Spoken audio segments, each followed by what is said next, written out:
माझं नाव अभिनेत्री प्रियंका उबाळे. मी सिनेमा क्षेत्रात काम करते. माझा 2017मध्ये चित्रपट रिलीज झाला. त्या चित्रपटाचं नाव आहे प्रेमवारी. भारत गणेश पुरे सर त्या सिनेमामध्ये त्यांच्या मुलीची भूमिका मी साकारली. त्याच्यानंतर बाबू चित्रपट रिलीज झाला. त्याच्यामध्ये सयाजी शिंदे सरांसोबत मी काम केलं. मग डिलिव्हरी बॉय नावाचा चित्रपट आहे, जो प्रथमेश परब टाइमपासमधला हिरो आपल्या सगळ्यांना परिचित आहे, त्याच्या बहिणीची भूमिका मी साकारलेली आहे. काही दिवसानंतर जय भीम पॅन्थर नावाचा एक चित्रपट आला होता 11 एप्रिल 2025ला. त्याच्यामध्ये आंबेडकरी चळवळीतील मुख्य कार्यकर्तीची मी भूमिका साकारलेली आहे.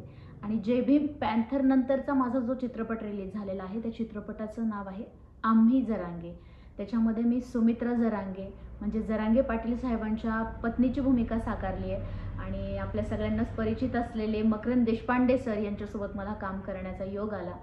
हा झाला चित्रपटाचा व्ह्यू. आणि सिरियल जर म्हटलं तर स्टार प्रवाहावर 7 जन्माच्या गाठी, ज्ञानेश्वर माऊली, माझ्या नवऱ्याची बायको, बाळूमामाच्या नावानं चांग भलं या मालिकांमध्ये सुद्धा मी काम केलेलं आहे. आणि माझं शिक्षण विद्यापीठामध्ये नाट्यशास्त्र विभागात पोस्ट ग्रॅज्युएशन झालेलं आहे. सर ॲक्च्युली 2015मध्ये मी कॉलेज दरम्यान शिकत असताना मला रमाबाई आंबेडकरांची भूमिका करण्याची संधी मिळाली.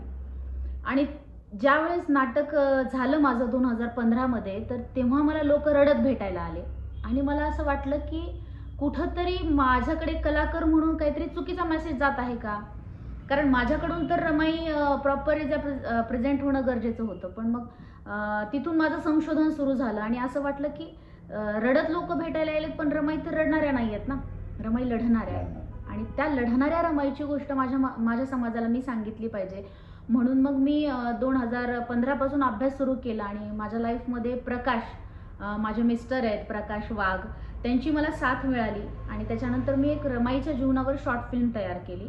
ती जवळपास 200 विहारांमध्ये मी ती डॉक्युमेंटरी गावोगाव जाऊन दाखवली. आणि नंतर मी 2025मध्ये रमाईच्या जीवनावर नाटक उभं केलं की ते भारतातलं पहिलं नाटक आहे आपलं एकपात्री नाटक. नाटकाचं सादरीकरण 2015ला परभणी येथे माझं नाटकाचं आयोजन झालं होतं. सर ॲक्च्युली मलाच अपेक्षा नव्हती की मला माझ्या समाजाचं इतकं प्रेम मिळेल. मी सुरुवात केली होती, माझा एक विचार होता आणि तो प्रवाहाच्या विरुद्ध होता सर. कारण आतापर्यंत सगळ्यांनी रमाईची एक शोषित स्त्री, एक रडकी स्त्री, फाटक्या लुगड्यातली, दारिद्र्यातली, गरिबीत राहणारी माता रमाई इतकी कमजोररित्या प्रेझेंट केली. तुम्ही जर पाहिलं तर 1800च्या काळापासून ज्या लेखकांनी रमाई लिहिलेल्या आहेत, गाणी गायलेली आहेत, ज्या पुस्तकांमध्ये जर तुम्ही वाचलं तर फक्त एक बाजू मांडली आहे. आता लोक धाडसी रमाई सांगायला लागलेत, पण त्याची सुरुवात 2015मध्ये मी केलेली आहे. तर त्याचं हे खऱ्या अर्थानं मला वाटतं श्रेय आहे की आता लोक बोलायला लागलेत धाडसी रमाईवर. तर मला माझ्या समाजानं जे प्रेम दिले त्याचा खूप आनंद होत आहे. एक मुद्दा आहे, एक गाणं आहे बघा लिहिलेलं, की रमाईनं डॉक्टर बाबासाहेब आंबेडकरांना परदेशामध्ये शिक्षण घेत असताना मनी ऑर्डर केली आहे पैशांची. काही पैसे शिक्षणासाठी बाबासाहेबाला रमाईनं पाठवले. पण रमाईनं बाबासाहेबाला किती रुपयांची मनी ऑर्डर केलेली आहे, हा जर प्रश्न मी आता जे लोक व्हिडिओ पाहत आहेत त्यांना जर विचारला तर त्यांनाही देता येणार नाही. तर मी जे 10 वर्ष त्याच्यावरती संशोधन केलंय, अभ्यास केलाय, तर ह्या अनेक गोष्टींचा उलगडा धाडसी रमाई नाटकात केलाय. कारण त्या काळामध्ये पैसे एका स्त्रीनं कमवणं ही तुम्हाला माहिती आहे खूप मोठी गोष्ट आहे. की ज्या काळात स्त्रियांना काम करण्याची मुभा नव्हती, त्यांना कुठल्याही प्रकारचे हक्क आणि अधिकार नव्हते. तर अशा काळामध्ये रमाईनं किती रुपये जमा केले आणि ते पैसे एकत्र करण्यासाठी रमाईला किती संघर्ष करावा लागला. त्या जर रडून घरात बसणारे असले असते तर कदाचित पैसे जमा करणे इतपतचं धाडस त्यांच्यामध्ये झालं नसतं. आणि त्या धाडसी रमाई मी माझ्या समाजाला नाटकातून सांगते. मला आनंदाने असं सांगावंसं वाटतं की मला शहरी भागातून जी अपेक्षा आहे की 2 मार्चचा कार्यक्रम आपण अंबाजोगाईतील जो प्राध्यापक, डॉक्टर, वकील, इंजिनियर किंवा जो पेन कॅपॅसिटीवाला वर्ग आहे त्यांच्यासाठी आपण 2 मार्चचा प्रोग्राम ठेवला आहे.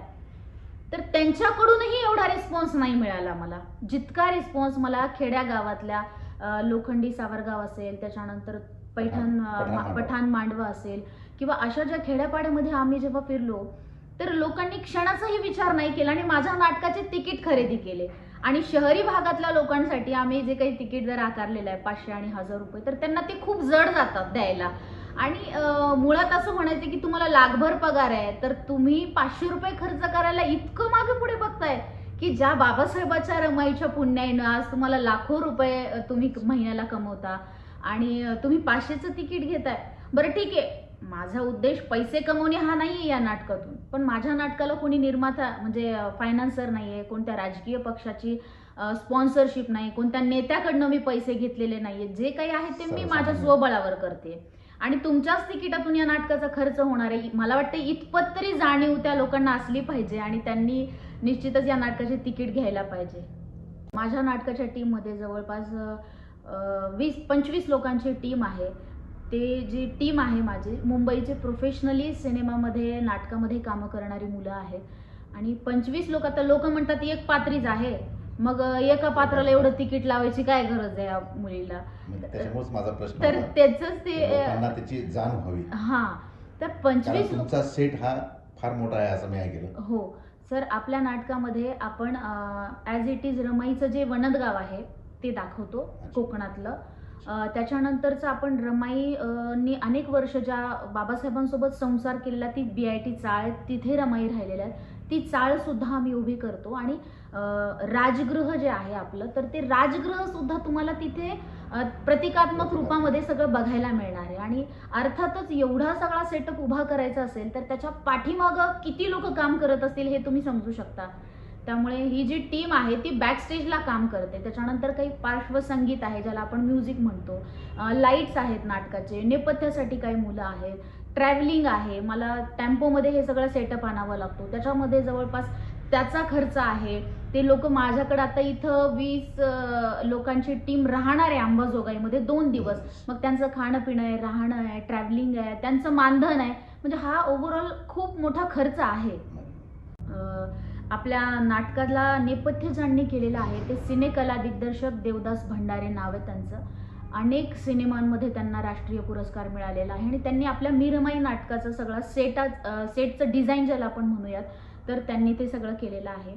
आणि माझे मिस्टर प्रकाश वाघ, त्यांच्याबद्दल सांगायचं जर म्हटलं तर जिथं मी आर्थिकरित्या कमी पडते किंवा समाजातून मला इतकी तिकिटाचे पैसे म्हणा की तेवढं इन्कम होत नसेल, म्हणजे मी जेव्हा लॉसमध्ये जाते तेव्हा माझे मिस्टर माझ्या पाठीशी उभे राहतात आणि ते म्हणतात की तू टेन्शन घेऊ नकोस प्रियंका, आपण पैशांची तडजोड करूया. आपल्याला बाबासाहेबांनी रमाईने इतकं दिलंय तर आपण त्यांचं काम लोकांपर्यंत पोहोचवण्याचं काम करत आहोत, तर खचून जाऊ नकोस, मी आहे असं म्हणून ते पाठबळ मला.